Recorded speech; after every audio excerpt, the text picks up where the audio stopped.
அண்மை செய்தியை பார்த்து வருகிறோம். ஜனவரி 9 முதல் அதிமுக வேட்பாளருக்கான நேர்காணல் நடைபெறும் என அறிவிப்பு தற்போது வெளியாகியிருக்கிறது. அண்மை செய்தியாக பார்த்து வருகிறோம்.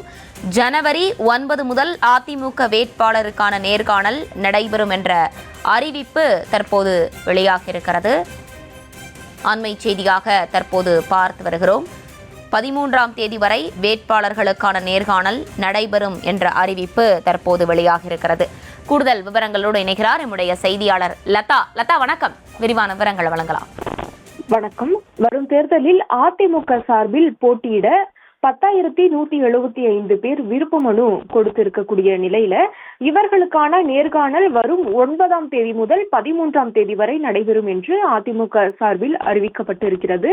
விருப்ப மனு கொடுத்தவர்களுக்கான நேர்காணல் சென்னை ராயப்பேட்டையில் உள்ள அதிமுக தலைமை அலுவலகத்தில் வரும் 9ஆம் தேதி, அதாவது வெள்ளிக்கிழமை முதல் 13ஆம் தேதி செவ்வாய்க்கிழமை வரை நடைபெறும் என்று அறிவிக்கப்பட்டிருக்கிறது.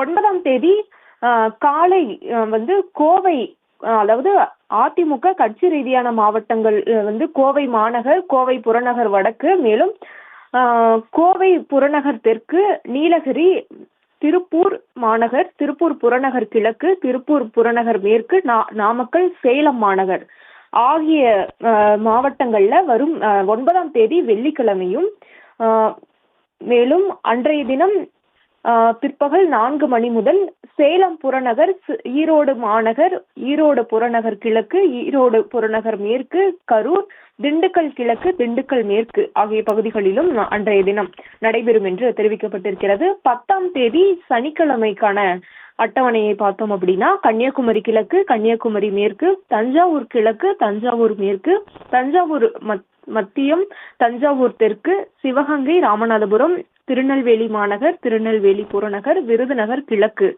மேலும் அன்றைய தினம் மாலை திருவாரூர், மதுரை மாநகர், மதுரை புறநகர் கிழக்கு, மதுரை புறநகர் மேற்கு, தேனி கிழக்கு, தேனி மேற்கு, புதுக்கோட்டை வடக்கு, புதுக்கோட்டை தெற்கு ஆகிய மாவட்டங்களில் சனிக்கிழமை, அதாவது 10ஆம் தேதி நடைபெறும் என்று அறிவிக்கப்பட்டிருக்கிறது. 11ஆம் தேதியை பொறுத்த வரைக்கும் விருதுநகர் மேற்கு, கடலூர் கிழக்கு, கடலூர் வடக்கு, கடலூர் தெற்கு, கடலூர் மேற்கு, நாகப்பட்டினம், மயிலாடுதுறை, திருச்சி புறநகர், மேலும் திருச்சி மாநகர், திருச்சி புறநகர் தெற்கு, பெரம்பலூர், அரியலூர், கிருஷ்ணகிரி கிழக்கு, கிருஷ்ணகிரி மேற்கு, தருமபுரி ஆகிய மாவட்டங்களில் 11ஆம் தேதி நடைபெறும் என்று அறிவிக்கப்பட்டிருக்கிறது.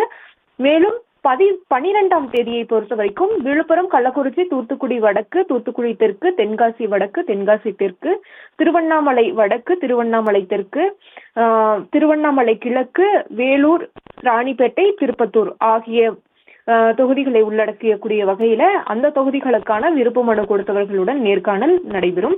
13ஆம் தேதியை பொறுத்த வரைக்கும் திருவள்ளூர், காஞ்சிபுரம், செங்கல்பட்டு, தென்சென்னைக்குட்பட்ட அந்த மாவட்டங்கள், இந்த இடங்களில் 13ஆம் தேதி நடைபெறும் என்று அறிவிக்கப்பட்டிருக்கிறது. அதே போல 13ஆம் தேதி மாலை புதுச்சேரி மாநிலம், கேரள மாநிலம், சென்னை புறநகர், மேலும் வடசென்னைக்கு உட்பட்ட பகுதிகள், வடசென்னை வடக்கு, வடசென்னை வடக்கு மேற்கு, வடசென்னை தெற்கு, வடசென்னை தெற்கு மேற்கு, இந்த மாவட்டங்களில் எல்லாம் அந்த நேர்காணல் நடைபெறும். அந்த மாவட்டங்களுக்கு விருப்ப மனு கொடுத்தவர்களுக்கான நேர்காணல் நடைபெறும் என்று அறிவிக்கப்பட்டிருக்கிறது. எனவே விருப்ப மனு கொடுத்தவர்கள் அந்தந்த குறிப்பிட்ட தேதியில் அந்தந்த நேரமும் கூட குறிப்பிடப்பட்டிருக்கு. அந்தந்த குறிப்பிட்ட நேரத்தில் அவர்கள் அதிமுக அலுவலகத்திற்கு சென்று அந்த நேர்காணலில் பங்கேற்கலாம். அதற்கேற்ற வகையில் அதிமுக சார்பில் இந்த பட்டியலானது வெளியாகி இருக்கிறது. விவரங்களை வழங்கியமைக்கு நன்றி லதா.